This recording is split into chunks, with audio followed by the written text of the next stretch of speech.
Today is May 23, 2026, and the most important thing that happened in the last several hours is not the thing that the diplomatic optimism headlines are leading with. It is not Field Marshal Asim Munir, Pakistan's Army Chief, landing in Tehran and sitting across from Foreign Minister Abbas Araghchi to discuss what Pakistan's Inter-Services Public Relations Office described as the latest efforts and diplomatic initiatives to prevent escalation. It is not Qatar sending its own negotiating team to the Iranian capital on the same day, working in coordination with the United States, to try to resolve what 6 sources described as the sides' main differences.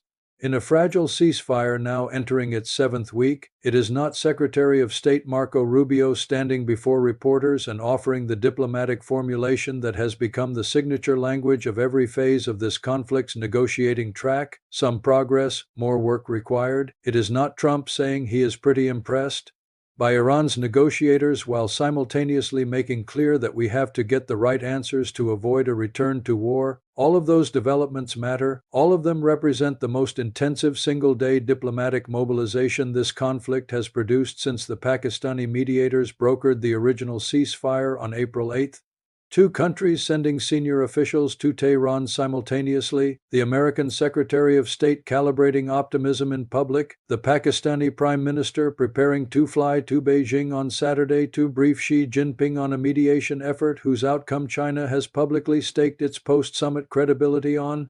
But none of those developments is the sentence that tells you precisely where this conflict's negotiating track actually stands right now, stripped of the diplomatic language that every mediator in that room needs to believe in to keep doing their job. The sentence that tells you everything is this: Iran's foreign ministry spokesman Esmail Baghai was quoted by IRNA news agency on the same day that Pakistan and Qatar sent their teams to Tehran, saying that nuclear issues are not being discussed and that a conclusion would not be reached if the United States sought to delve into details about highly enriched uranium in Iran. Read that sentence with the full weight it carries. Pakistan's Army Chief flew from Islamabad to Tehran today. Qatar's negotiating team is in the Iranian capital coordinating with Washington right now. 6 weeks of ceasefire have produced round after round of diplomatic language describing narrowing gaps and some progress and good signs, and Iran's official spokesman is publicly stating on the record through the state news agency that the one issue whose resolution is the non-negotiable American requirement for any deal that ends this war is not being discussed, and that if the United States tries to discuss it, there will be no conclusion. That is not a negotiating position, that is the institutional declaration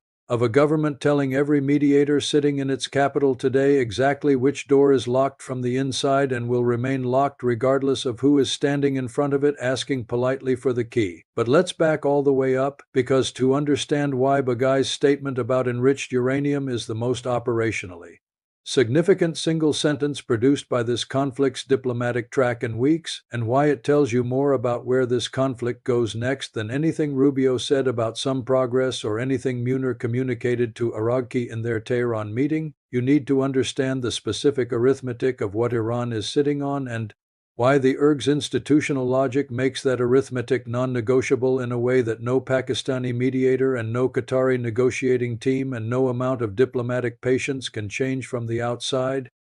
Here is where things stand as of May 23, 2026. The International Atomic Energy Agency has confirmed that Iran is sitting on approximately 440 kilograms of uranium enriched to 60% purity. That number requires the specific technical context that makes it operationally significant rather than abstractly alarming. Civilian nuclear power plants operate on uranium enriched to between 3 and 5%. The 2015 nuclear deal that Trump abandoned in 2018 capped Iranian enrichment at 3.67% and limited Iran's stockpile to 300 kilograms. Weapons-grade uranium is enriched to 90% or above.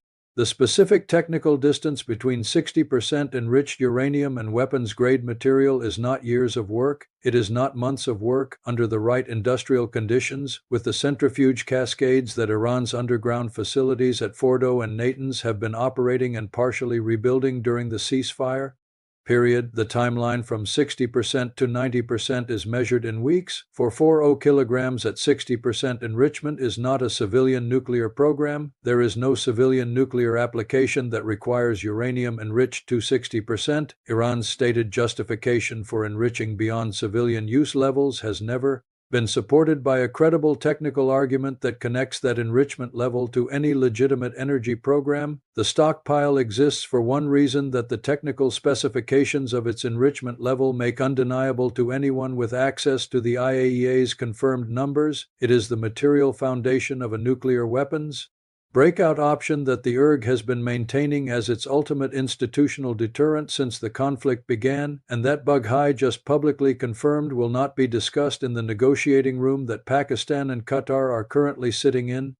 Now let's talk about what Rubio's some progress formulation actually means when placed alongside Baghai's nuclear issues are not being discussed statement, because the specific calibration of those two public statements, produced on the same day by the two sides' official spokespersons, is the clearest single indicator of the gap that every mediator in Tehran today is trying to bridge without the specific leverage required to bridge it. Rubio said some progress and more work required. The diplomatic translation of that formulation in the context of this conflict's negotiating history is precise. Some progress means the sides have narrowed differences on issues that are not the core issues: the Strait of Hormuz's operational status, the framing of the ceasefire's permanence, the language around sanctions relief timelines, the procedural architecture of what a monitoring and verification regime might look like. These are the issues on which some progress is achievable because neither side's institutional survival depends on a specific outcome for each of them, in the way that the nuclear stockpile question and the Hormuz sovereignty question each carry existential weight for the IRG's continued political authority inside Iran. More work required is the diplomatic formulation that acknowledges without specifying that the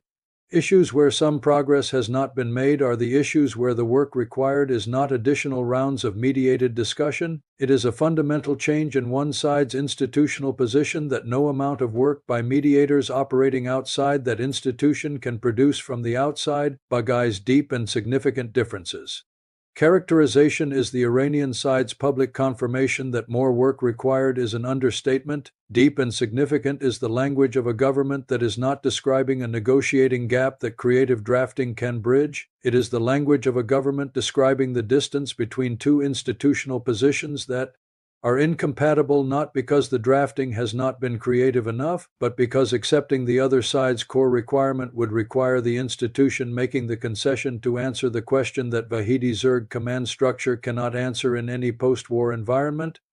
Why does a military organization that no longer faces an existential external threat still control 40% of the national economy? What justifies the IRG's continued status as the de facto governing authority of the Iranian state once the nuclear deterrent that has been its ultimate leverage has been removed and the Hormuz control that has been its ultimate economic weapon has been formally surrendered under international law? That is not a question that Araghchi can answer. It is not a question that Baghai can answer. It is the question that Vahidi's institutional survival calculation is built around preventing from ever being asked in a post-war environment where the IRG no longer controls the variables that make the question unanswerable. Now let's get into what Pakistan's Army Chief is actually carrying to Tehran and why the specific combination of Munir's presence and Qatar's team and the Pakistani Prime Minister's upcoming Beijing visit represents the most coordinated multilateral pressure on Iranian decision-making that this conflict has produced, and why it is simultaneously the most sophisticated diplomatic effort the mediation architecture has assembled, and the effort that is running directly into the institutional wall that Baghai's statement describes. Munir is carrying Washington's latest proposal through the Pakistani channel that has been the primary conduit since the Islamabad talks in April. The specific content of that proposal has not been publicly disclosed, but the parameters are inferable from the public record of what both sides have said their minimum acceptable outcomes are. Washington requires verifiable constraints on Iran's enriched uranium stockpile. Munir is not going to Tehran to negotiate those constraints downward. He is going to Tehran to communicate what Washington's position is and to assess whether the Iranian institutional framework that Baghai speaks for is in a position to move toward it.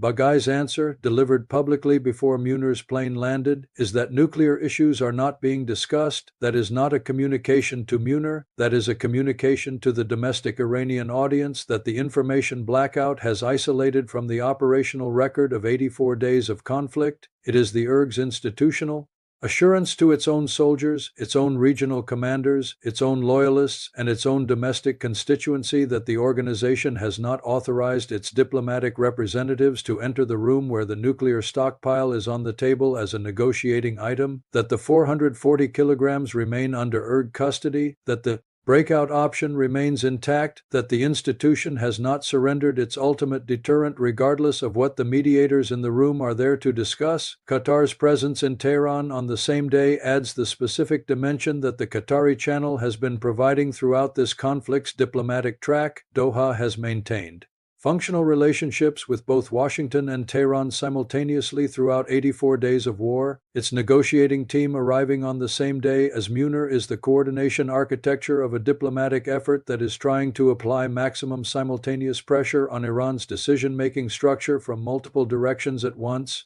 giving the Iranian civilian diplomatic channel no space to point to an absent mediator as the reason a response cannot be formulated, but the civilian diplomatic channel's ability to respond is not the limiting variable. Baghai is the foreign ministry's spokesman. His statement about nuclear issues not being discussed does not reflect a position that Araghchi formulated in consultation with Munir and Qatar's team this morning. It reflects a position that Vahidi's command structure established before Munir's plane took off from Islamabad. The civilian diplomatic apparatus is communicating the IRG's position, it is not formulating it, and the IRG's position, as Baghai stated it publicly, is that the one issue whose resolution Washington requires for a deal is not in the room. Now let's talk about the Pakistani Prime Minister's Beijing visit beginning Saturday, because Shehbaz Sharif flying to meet Xi Jinping while Munir is in Tehran and Qatar's team is working the same problem from a different channel is the diplomatic architecture of a mediation effort that understands the specific limitation of its own leverage and is trying to bring in the one actor whose leverage over Iranian decision-making has a different character than anything Pakistan or Qatar possesses. China told Araghchi directly after the Fujairah strike that restarting the conflict was undesirable. China co-signed the American red lines on Iranian nuclear weapons and Hormuz reopening in the Great Hall of the People at the Beijing summit. China's public commitment to those positions is the specific leverage over Iran that operates through a different channel than military pressure or economic blockade. It operates through the Iranian regime's dependency on Chinese oil purchases for its surviving revenue stream, through the Chinese diplomatic cover that has been the IRG's protection at the UN Security Council throughout this conflict, and through the specific calculation that an Iran that has lost Chinese political support simultaneously with facing American military pressure and economic blockade has no remaining external patron capable of sustaining its institutional endurance.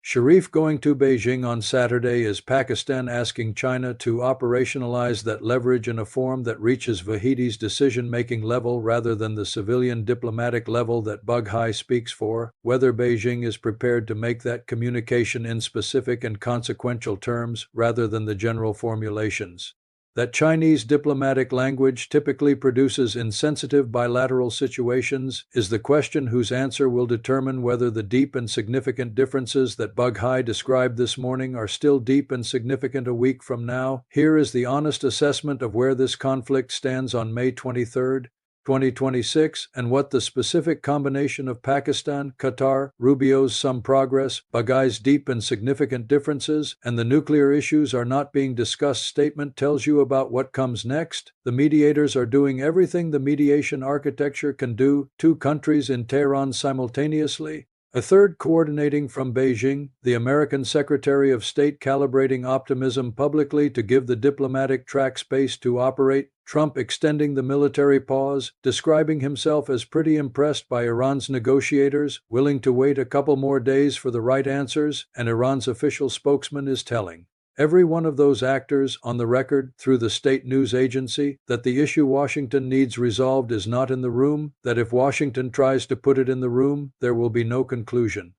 That is not a negotiating position that more mediators can resolve. That is not a gap that Sharif briefing Xi Jinping on Saturday can close if Beijing is not prepared to communicate to Vahidi's level in terms that reach the institutional decision-making authority that Baghai reflects but does not control, that is the specific institutional logic of an organization whose survival calculation has identified the nuclear stockpile as the last leverage it possesses that Washington cannot acquire through blockade enforcement or Apache helicopters or three-carrier strike groups or F-35 ISR missions mapping the coastal boat storage infrastructure, the 440 kilograms.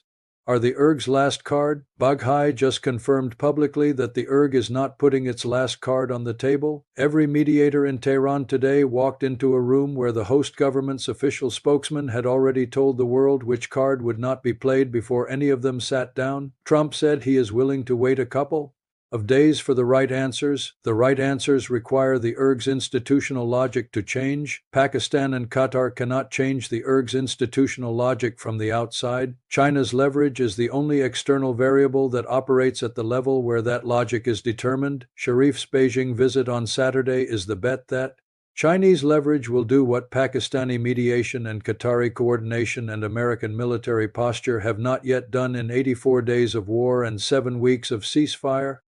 Watch what comes out of Beijing on Saturday and Sunday. Watch whether Xi Jinping's response to Sharif's briefing produces a Chinese communication to Tehran that reaches Vahidi's level rather than Araghchi's. Watch whether the deep and significant differences that Baghai described this morning are still the public Iranian position by Monday, and watch whether Trump's willingness to wait a couple of days produces the right answers before the military option that three-carrier strike groups and a completed F-35 targeting package and a restocked GBU-57 arsenal are positioned to execute returns from postponed to scheduled. Nuclear issues are not being discussed.